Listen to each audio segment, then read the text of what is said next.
Welcome to the Complete Fitness Podcast with Core 4 Complete Fitness. Your episode is starting in 3, 2, 1.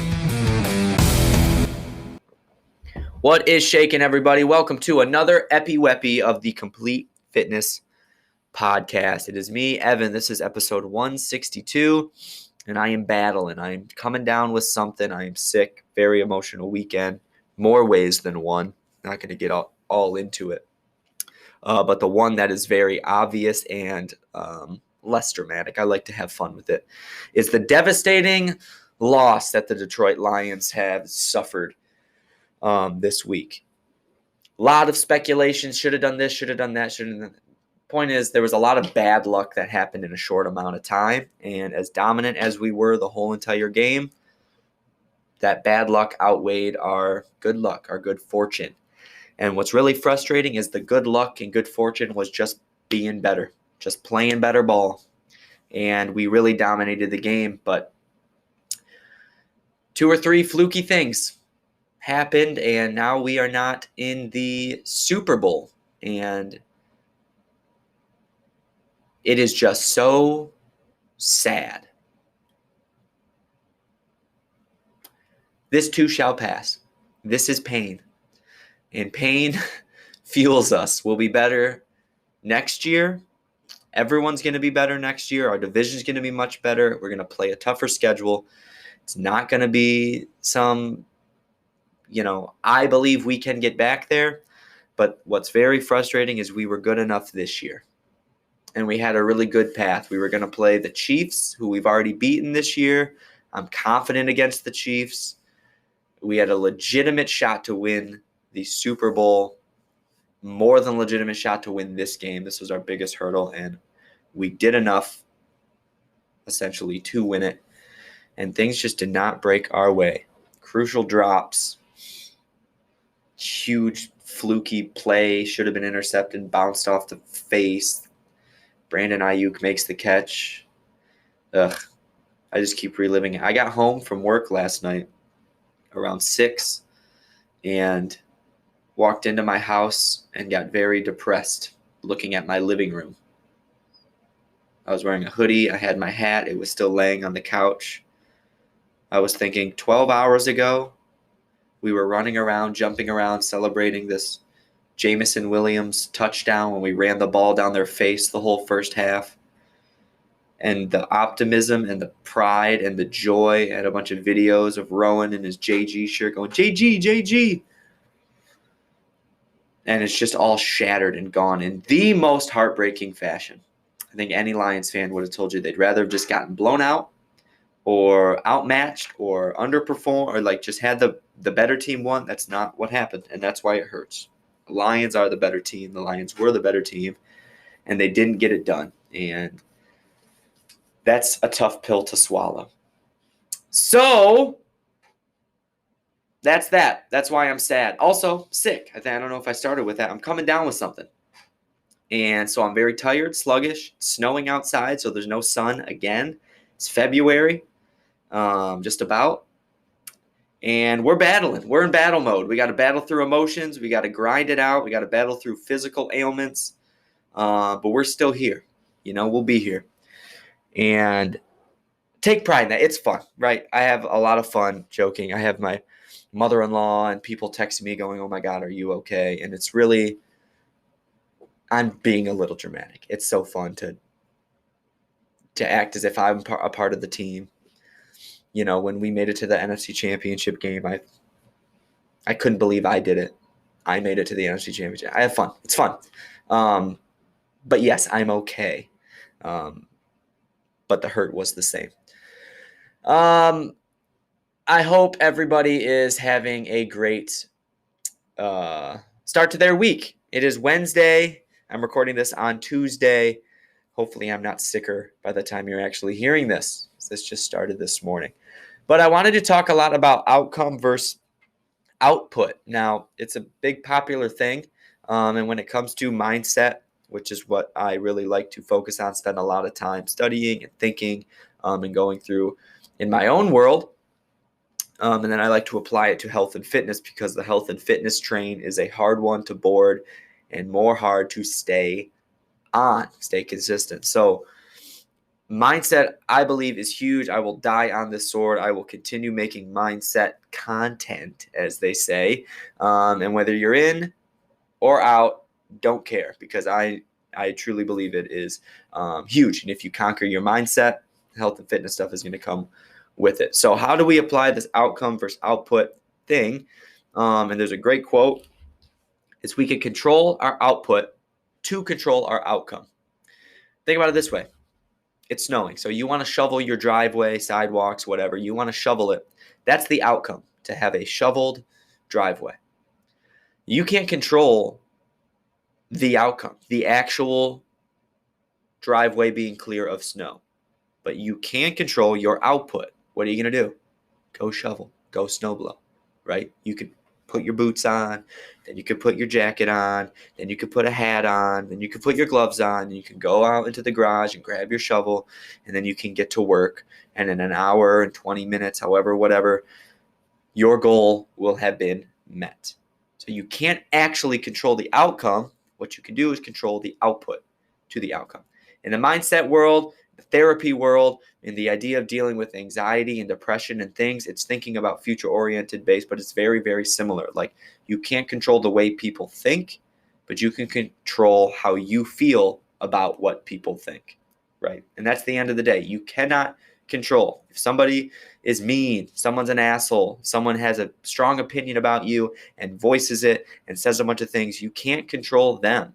You can't control them, in a legal matter. But you can let it roll off your back. If you train yourself to go, oh, this person's just kind of a kook and they have crazy opinions. I don't care what they say about me. I don't care what their thoughts are on me. I don't care. Then it can't affect you. You're invincible, right? That is the same thing. It's not the outcome that we're controlling, but it's our output.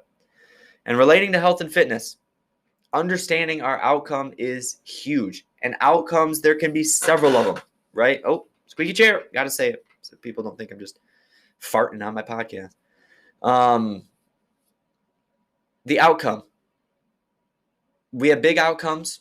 The biggest one we always say, it's everybody's goal, whether they acknowledge it or not, to be able to play and live your life freely as an old person. 80, 90, 100, 70, whatever you view as old, as an old person, you want to be able to live freely. That means golfing, continuing to golf. That means playing in your rec league. The guy on my hockey team who's 68 years old, he's totally fine. He's not going to stop. He'll be there next year. He's not even close to slowing down, right? So having this outcome goal, big picture stuff, and then having shorter terms. If you want to run a 5K in May and you have not run a 5K ever in your life, May. Okay, or let's say March. Okay, it's February. Deadline's coming. You got to get to work. So your output needs to be more intense, and you need to stay focused more if you have the short-term outcome and the big outcome. The big picture stuff, it's not that drastic, but you need to be doing it, right? I relate it to getting a job. No matter who you are, if you have a job, if you are employed, we all did a very, very similar process. Yes, there is some differences, but the grand scheme of them all, you had to see the job you wanted. First step was apply. Well, first step was search. Sometimes that's hard. Search for a job. Find a job that you'd be interested in. Then you have to apply. Then you have to get an interview. Then you have to do well in the interview. Then second interview or whatever the process is. Maybe even a third interview. And then you get the job you want. And then you got to go to work. Okay, these are all things that we control. We did not control the job. And even in a grander scheme, my outcome is being a doctor. You can't control that. You're not just a doctor. Your outcome is being a doctor. So what can you control to achieve that outcome? This is your output. This is what you actually need to spend your time on and focusing. Apply for the job. Well, apply for college. Get into school. Get into med school, blah, blah, blah, blah, blah. Get a residency. I don't really know the process of a doctor. Become a doctor. It's a lot of time and a lot of effort and chipping away, right?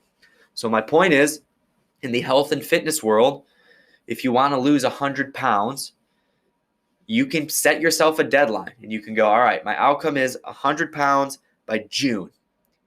But that's your outcome. Your output needs to be way up here if you have that deadline. You need to have very, very strict meals, very limited time. You can't just be taking a vacation and eating and doing whatever you want. Your weekends can't be free to do whatever you want. You can't just work out 3-4 days a week and have this happen. You need to be a lot stricter to lose 100 pounds in 4 months or whatever that is, 5 months, 6 months, 5 months. Right? If your goal is, I want to lose 100 pounds over the course of the next 2 years, and just so I'm feeling better, and then maybe that'll turn into 150, 200, guess what? Your output can match a lifestyle. Maybe it's just adjusting 2 meals a day. Your breakfast and lunch need to be better. If you really, want to have flexibility for dinner, it really can be, as long as your breakfast and lunch are squeaky clean. And then you can still afford a weekend. If you go on a vacation, who cares? Your end goal is 3 years away, and you're slowly chipping away and slowly losing weight. So your output can match the outcome.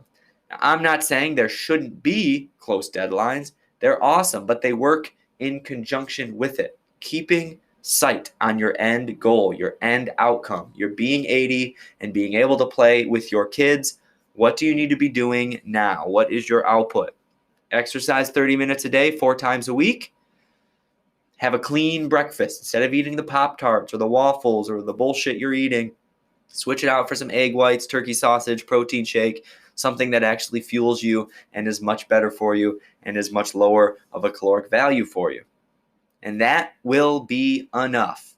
That's your only goal. Now, if that is your goal, and also you have your 5K goal in March, right? Now, what's your output need to be? And this is where we get confused. And sometimes our end output is always there. So if there's a month where you're not hitting the gym as hard, your meals are a little foggy, and you decide, I'm throwing it all away, I'm bailing, I'm not working out anymore, I'm canceling my gym membership, I'm not watching what I eat, you lose sight of your end outcome. The outcome is intrinsic to you. It's what you want. It's the job. You're never going to be a doctor if you just quit. As long as you keep chipping away, your outcome will always be there. And you can't control the outcome. You can control the output, right? You can't control what people say about you. You can control how you feel about it. It's a master in the mindset, if you ask me. It's a masterful trait to accomplish. I think people who master this, I'm not saying I have by any means, but once you master this and just be mindful and knowledgeable of, all right, what can my output be? Everything becomes much more manageable, and you realize you can kind of have any outcome you want. So, on day-to-day activities, right? I have to get my kid from point A to point B. I also have a meeting from point A to point B. How am I going to make this happen? What's the outcome? You can't control that happening. You can control the steps to make that happen, right? You need to switch your meeting. You need to call somebody, a babysitter or whoever that you trust that will go get your kid moving. You got to schedule, orchestrate with the wife or the husband. You do things to put that plan in motion to achieve that outcome. It is you. It's your doing. You applied for the job. You went to the interview. It would have been much easier to not, right? But guess what? You wouldn't have your job. It'd be much easier to just not worry about going to the gym or what you eat. But guess what? When you're 80, you can't count on being able to play with your kids or still being on a hockey team or still playing golf or whatever it may be. So output-oriented thinking been a huge change for me. It also helps a lot with my personal anxiety. Anxiety happens in the future. Depression happens in the past. We look back in the past and things we would have changed or not done. It can make us sad. In the future, all of the things that we should be doing, can be doing, that is where angst comes in. We got to do this. We have this deadline. We should be doing this. What if this happens? What if that happens? And remember, I've said this a million times. The second you say what if, it means it's not true. It means you're making it up. What I've been doing lately is I go, oh, what if we won $1 million today? Okay, that's not going to happen. That's just as much odds as whatever you're thinking bad is going to happen, right? So the second you say, what if, stop yourself. That's not output thinking. It's also not real, whatever I'm about to say next. When it's real, I will handle it like I've handled everything in my life. But before then, I'm not going to start. Seneca, my favorite Stoic, says, he who suffers before it is necessary suffers longer than it is necessary. And it's beautiful. I think about that quote every single day. I actually want it to be written up on this whiteboard that I have here. And I've been saying I'm going to do it forever. And I haven't. And why is it not on that whiteboard? Because I haven't done any output. I haven't done it. So it's not there. It's not just going to wish itself there. And I know it's kind of a patronizing tone that I'm saying. I don't mean it that way. My goal and purpose is to hopefully strike a chord and to realize, especially with health and fitness, you can't have other people do it. If you're a big time professional, you want to hire somebody, you can hire a hiring manager to go and run things up to you. If you're a big celebrity and you want to, Coca-Cola is trying to have a promotion with you, they're not calling you. Hi, Jennifer Aniston, do you want to do Coca-Cola? No, they're talking to 1 million people to get there, and then someone actually asks her, and she goes, no. And then that's it. I forgot the point of that. Why did I think of that? I just started thinking about Jennifer Aniston. Just lost my point. But that's also the important of outcome and being honest with what your outcome is. It's kind of a good little segue there. We a lot of times get outcomes skewed with our own brains based on like what we observe and what we see, and we go, oh, I want this person's life, or I want to look like this person, or I want to act like this person. The only difference is the output they did versus the output you did. It's not to feel bad about yourself. It's not to put you down, but it's to just be mindful, and go, okay, Jennifer Aniston's playing a different game than I am. She's 62. I don't know. I just made that up. I don't know how old she is. Sorry if that's way older than she really is. But she's around there, and she looks the way that she looks. She's still a beautiful movie star. She's playing in a different universe than all of us are. She has unlimited access to chefs and plastic surgeries and gyms and access. And, the big thing is Jake Gyllenhaal, sweetheart, cutie pie. He was doing a boxing movie years ago and got so shredded and jacked.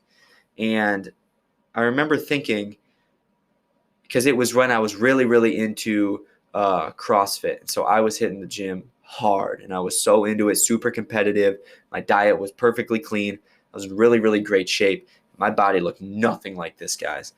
And it was like perspective kind of acknowledging that, this is all he's doing. He needs to get in shape for this role. So he starts filming 6 months from now. His full-time job is this fitness. That's not real life. You have your job, you have your kids, you're a mom, you're a dad, you're a employee, you're a boss, you're a soccer coach, you're a rock climber. You have your own things, right? You do pottery, you do your stuff. You're not just able to, it's a different world. And not to mention, he has a home chef, he has the top of the line trainers, he has a bunch of enhancement because that's what they do in Hollywood. It's not realistic. So comparison is the thief of joy. We know that's a popular thing. I think it was Thomas Jefferson or someone like that. I don't know. Ruin all credibility if it's not. But we know that's a popular thing. It's very, very true. And so that outcome, if your outcome is, if you're 50 and your outcome is to go, I want to look like Jennifer Aniston does at 60, you need to realize that she's playing a different game than you. And we all do, and if you, and that's okay.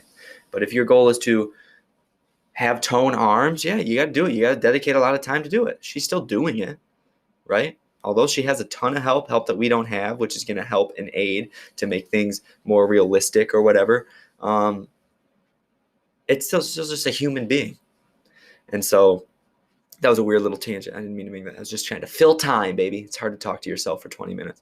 But the point is, avoid the comparing and think of your own personal outcome, what your goal was, and know that you've done it before, right? It's not easy to just apply to a job. It's certainly not easy to go interview. It's nerve-wracking. It would have been way easier that day to not do it, right? To cancel the interview and not go in. But you did it, and now you have a job, and maybe you've had that job for 30 years now, or maybe you just got it. But that was the output you did. You did the work, right? And apply that to your health and fitness.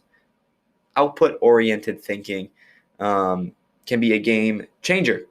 And it also takes away the stress of, oh, I got to eat perfectly clean forever. And I need to make sure that I need to spend hours in the gym, and it's the only way.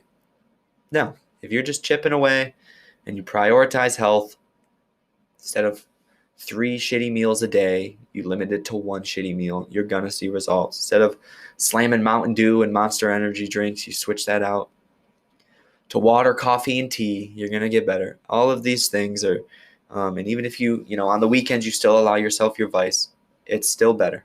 Doing something 2 days a week versus 7 days a week is a lot better for you. And